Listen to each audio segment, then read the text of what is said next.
save money in becoming more efficient.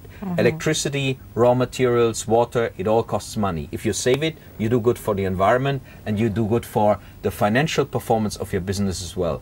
Particularly if you save 100,000 ringgit on electricity costs per year, that's straight profit to the bottom line. If you have a 10% margin as a business, you have to increase your turnover by 1 million to get the same profitability effect. So just in normal operations, there is money in going green. Plus, there is increasingly a green consumer there. Right. I now represent LOHAS. LOHA stands for Lifestyle of Health and Sustainability. The green and healthy consumers are called the Lohasians. Right. They are very famous in the US, Taiwan, Japan, increasingly in Southeast Asia as well. And I was at a product launch 3 months ago of a new Schwarzkopf hair shampoo, eco-friendly hair shampoo. And their main rationale for launching this eco-friendly range of products was the Lohasians. It's an identified consumer group that says, we want a healthy family. We don't want to buy toxic products. We want eco-friendly products. We don't want to damage the environment with our consumption behavior. We only want to buy things that are good for the environment, good for our children, healthy house, healthy home, balanced living.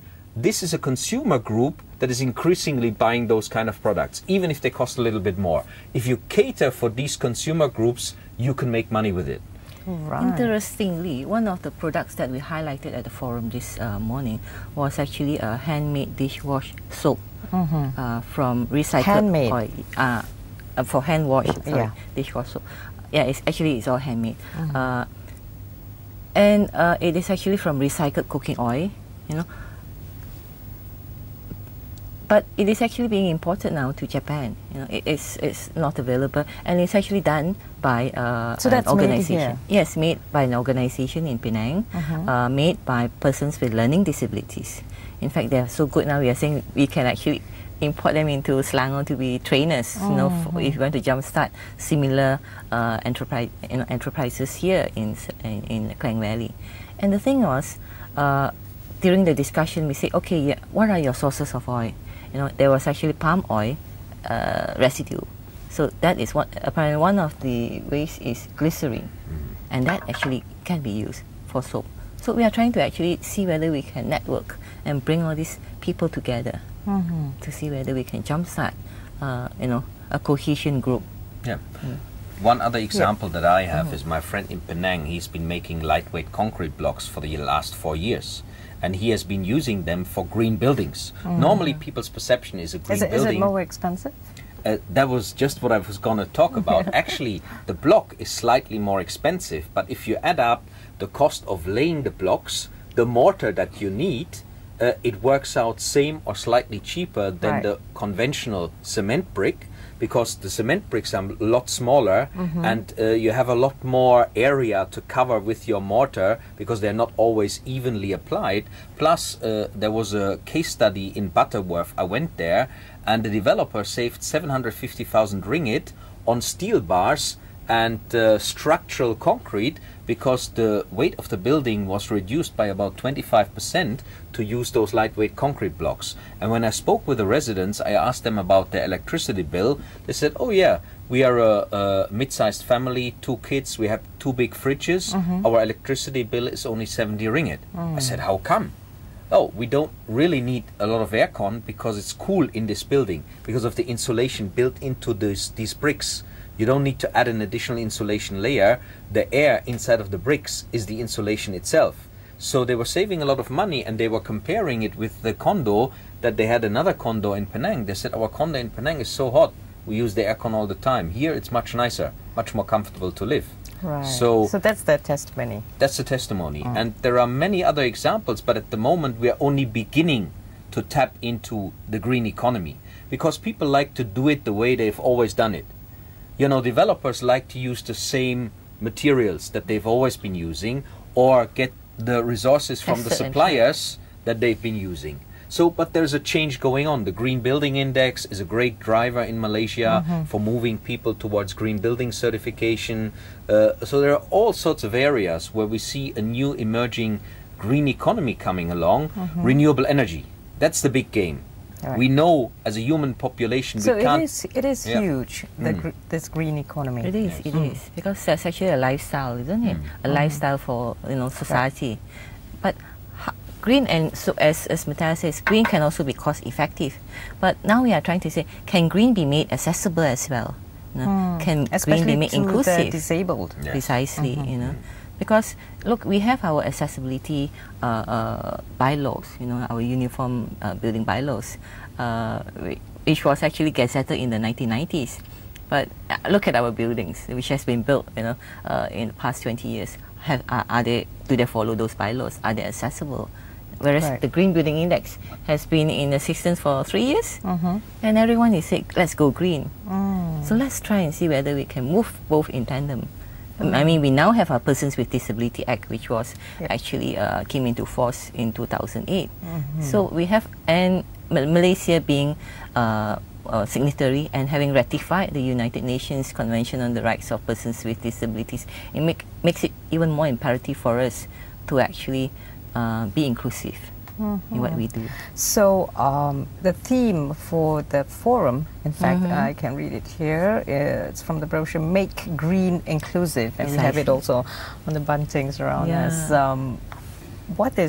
Why did you choose this theme, and what does it actually mean? And also the challenges, in fact. Oh yes, definitely. I think there would be challenges, but I think Malaysians, and in fact, the whole world is now becoming more attuned to the needs of persons with disabilities. Because why precisely? I mean, we are all aging. That puts us in that range for more accessible needs. Right. And I think in June, the World Health Organizations and the World Bank jointly launched the first World Disability Report, which estimates, well, it's not actually they say that 15% of the world population has some form of disabilities. That's over 1 billion people. That's a big market if you want to look at that as well. And I mean, look at our accident rates, workplace injuries, car accidents. Children born, babies born with disabilities. We have 500,000 live births last year, and the Malaysian Pediatric Association that says 5% of babies born have certain kind of disabilities. So that would be about 25,000 babies. If 20,000 babies of them survive, that's actually our client base. But we want to get them out of the social welfare basket, put them into independent living. Very noble movement, in fact. Okay, we'll take another short break and we'll be back. I am also curious as to whether the disabled community, how receptive are they to this green economy, and also being entrepreneurs in their fields, especially to make profit as well as to ensure that the planet is not abused or, as you said, Matthias, encroached. Be right back on Hello.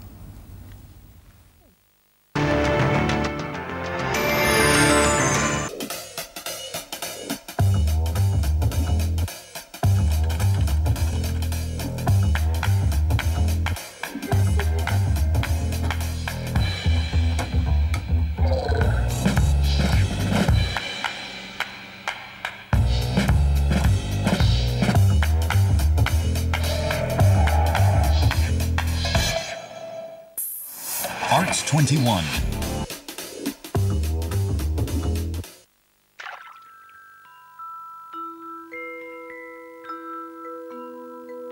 Too much sugar in our diet is harmful.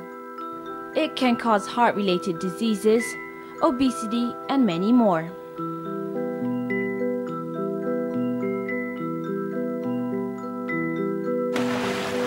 Take lesser sugar for a healthy life. Avoid being a diabetic. Act now. Bernama TV in support of healthier Malaysians.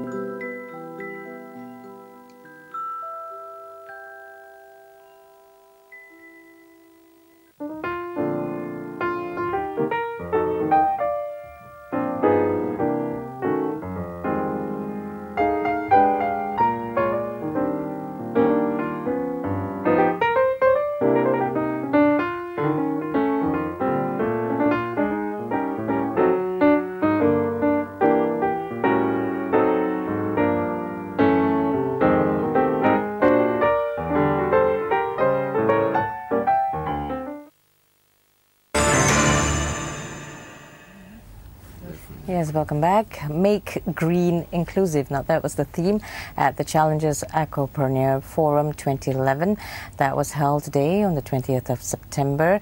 And this was a focus on disabled people right here in Malaysia. How receptive have they been? We've been talking to Matthias Gelber, who is founder of Eco Warriors Malaysia. And what group is this again, Matthias? Eco Warriors is an action group on Facebook to deliver voluntary environmental action on the ground. Like on Sunday, we're doing a tree planting initiative in Shah Alam on the riverbank, close to the Giant and the Bomba place, I think, on Sunday morning. It will kick off at around 8 o'clock, so people can join us there doing some tree planting. So that will be a great action effort where hopefully we can involve some of the people with disabilities as well in the future. This would as well be inclusiveness, doing green action together, reconnecting back with Mother Nature. And you know what surprised me a lot was a couple of weeks ago when I asked that question at the conference, when was the last time you discovered and enjoyed the rainforest, which is one of Malaysia's most amazing treasures. And my friend Edwin, who is a 38-year-old Malaysian, he told me, "Hey Matthias, I'm a KL city boy, I've never been in a rainforest." So I was quite taken by surprise. And Eco Warriors is about doing green stuff, reconnecting back with Mother Nature. Great. And this forum that we held, in fact, how was it that you were able to gauge what sort of interest and feedback that you obtained at the forum? Were the people there very receptive towards green economy and also the businesses that can be generated? Oh, definitely. All this? Definitely.